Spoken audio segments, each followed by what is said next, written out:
بسم اللہ الرحمن الرحیم۔ آپ سب لوگوں کا میری ایک نئی ویڈیو میں خوش آمدید۔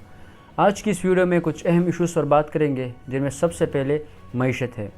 جس طرح سے پچھلی ویڈیو میں نے آپ کو بتایا کہ IMF اور حکومت کے درمیان جو ہے وہ 12 بجے کا ڈیڈ لاک تھا، جس کے بعد کچھ اس طرح سے نیوز وغیرہ آ رہی تھی کہ کہیں سے آ رہی تھی کہ ڈیل ہو گئی ہے، کہیں سے نیوز آ رہی تھی کہ ڈیل نہیں ہوئی،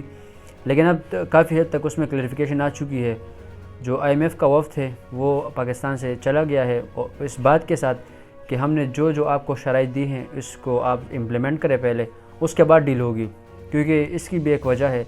آج سے پہلے جتنے بھی حکومتوں نے جو ہے وہ IMF کے ساتھ ڈیل کی ہے تو وہ ان کی شرائط مان لیتے تھے اس ٹائم پہ، کچھ اس ٹائم پہ امپلیمنٹ کرتے تھے اور کچھ لانگ ٹرم میں ان کی جو ہے ان سے کمٹمنٹ کرتے کہ ہم امپلیمنٹ کریں گے،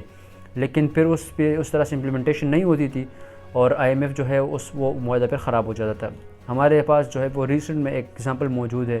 کہ خان صاحب نے جو ہے IMF کے ساتھ معاہدہ کیا تھا، جس کے بعد انہوں نے یہ ان کے ساتھ طے پا گیا تھا کہ پیٹرولیم پہ جو ہے وہ کسی طرح کی سبسڈی نہیں دی جائے گی، لیکن جب ان کو یہ حکومت جانے کا خطرہ ہوا اور انہوں نے پھر پولیٹیکل گین کے لیے پھر انہوں نے جو ہے وہ پیٹرولیم پہ جو ہے وہ سبسڈی دی اور جو ہے وہ لیوی بھی ختم کر دی، وہ 150 روپے انہوں نے پھر ریٹ کر دیا تھا، جس کے بعد IMF جو ہے وہ اس سے کافی ناراض تھی اس بات سے، لیکن ان کو جو ہے پولیٹیکلی اس نے بہت فائدہ دیا۔ اس کے بعد جو ہے وہ حکومت نے جو ہے آج ہی خبر آئی ہے کہ 7 روپے جو تقریباً 7 روپے جو ہے انہوں نے بجلی کے ٹیرف میں اضافہ کر دیا ہے، اور ابھی عوام تیار ہو جائے اور بھی زیادہ جو ہے وہ عوام پہ بوجھ پڑنے والا ہے۔ شاید ہو سکتا ہے پیٹرولیم کی پرائسز بھی جو ہیں وہ زیادہ ہو جائیں۔ مارکیٹ میں تو پہلے سے ہی رومر پھیلی ہوئی ہے کہ 25 سے 30 روپے تک جو ہے وہ اس کے پرائس میں اضافہ آ سکتا ہے۔ لیٹس سی دیکھتے ہیں کہ اس میں اضافہ آتا ہے یا نہیں، لیکن بجلی کی قیمت میں تو اضافہ آ گیا، اور اب دیکھتے ہیں کہ کن کن سیکٹرز پہ جو ہے وہ اس کے سب سے زیادہ اثرات ہوں گے۔ بتایا یہ جا رہا ہے کہ مارچ میں جو ہے وہ اس ڈیل کا اور اس جو معاشی بحران ابھی تک کھڑا ہوا ہے، جس طرح پہ ڈالر دن بدن بڑھتا چلا جا رہا ہے، اس کا سب سے زیادہ ایفیکٹ جو ہے عوام پہ مارچ میں پڑے گا۔ ابھی تو جو ہے وہ گزارا ہو رہا ہے، تو جو تھوڑا تھوڑا کر کے جو ہے وہ بڑھ رہا ہے، لیکن پیک ٹائم پہ جو ہے یہ ماہرین کی طرف سے کہا جا رہا ہے کہ مارچ میں جو ہے وہ عوام بہت زیادہ مشکلات فیس کریں گی۔ امید کرتے ہیں کہ اس طرح سے کوئی جو ہے وہ مسائل نہ آئے اور اللہ ہمارے مسائل کو جلدی حل کرے۔ اس کے بعد آتے ہیں دوسری خبر پر، جو کہ لاہور ہائی کورٹ سے ہے۔ لاہور ہائی کورٹ میں جو ہے وہ PTI نے ایک پٹیشن فائل کی تھی الیکشن کمیشن کی اس رولنگ کے خلاف، جس میں انہوں نے ڈی نوٹیفائی کیا تھا PTI کے ممبران کو۔ آپ کو یاد ہوگا کہ PTI نے قومی اسمبلی سے استعفے دیے تھے،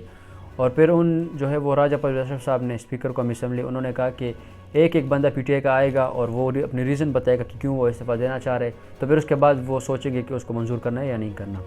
لیکن جب یہ PTI نے یہ عندیہ دیا کہ وہ قومی اسمبلی میں دوبارہ واپس آنا چاہ رہے ہیں اپوزیشن کا رول سنبھالنے کے لیے،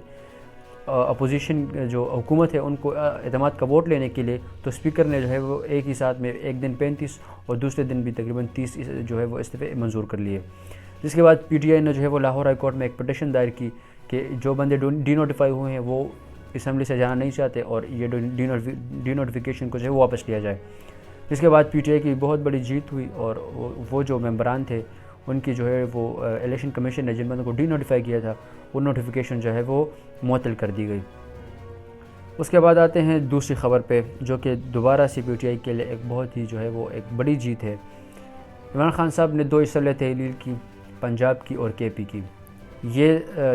اس چیز کو سامنے رکھ کے کہ آئین پاکستان پہ عمل کر کے جو ہے وہ 90 دن کے اندر الیکشن ہوں گے، چاہے جو بھی ہو، لیکن وقول خان صاحب کے پہلے تو ان کو یہ تاثر دیا جا رہا تھا کہ آپ پنجاب اسمبلی ڈیزولو نہ کریں، پہ پریشر بلڈ کیا جا رہا تھا۔ جو ان کے اتحادی ہیں مونس الہی اور چودھری پرویز الہی صاحب، ان کو بھی کافی پریشرائز کیا گیا کہ اسمبلی نہ توڑیں، لیکن ان کے ول کے باوجود ہی شاید مجھے لگتا ہے کہ ان کی اتنی مرضی نہیں تھی اس پنجاب کی اسمبلی کے ڈیزولوشن میں، لیکن خان صاحب نے پھر بھی آئین کو سامنے رکھتے ہوئے وہ اسمبلی ڈیزولو کی۔ اس کے بعد کافی حکومتی وزراء جو ہیں وہ یہ بیانات دیتے ہوئے نظر آئے کہ یہ تو 90 دن میں الیکشن نہیں ہو سکتے۔ وجہ کیا؟ وجہ جو ہے وہ اکنامک ایمرجنسی ہے، ملک میں امن و امان کی صورتحال ہے۔ آپ کو یاد کرتا چلوں کہ 2008 کے بعد جو ہے جب بی محترمہ بینظیر کی جو ہے وہ شہادت ہوئی تھی، اس کے بعد بھی حالات کچھ نارمل نہیں تھے، اس سے زیادہ نہ حالات جو ہے امن و امان کی صورتحال خراب تھی، لیکن اس وقت بھی الیکشن ہوئے تھے، ڈیلے ہوئے تھے، لیکن صرف 2 ہفتے کے لیے۔ لیکن آج کس چیز کو جواز بنا کے الیکشن ڈیلے کرنے کا معاملہ ہے؟ تو اسی پہ ایک لاہور ہائی کورٹ کا جو ہے دوسرا فیصلہ آیا اور انہوں نے الیکشن کمیشن کو یہ ڈائریکشن دی کہ آپ 90 دن کے اندر اندر الیکشن کرائیں گے اور الیکشن کی فوری ڈیٹ دے دیں، جو کہ میری نظر میں پاکستان تحریک انصاف کے لیے ایک کافی خوشائند اور ان کے لیے ایک کافی اچھی خبر ہے۔ امید ہے آپ کو ویڈیو پسند آئی ہوگی، اگر پسند ہوئی ہو تو ویڈیو کو لائک کریں اور چینل کو سبسکرائب کریں۔ ملتے ہیں نیکسٹ ویڈیو میں، تب تک کے لیے اللہ حافظ۔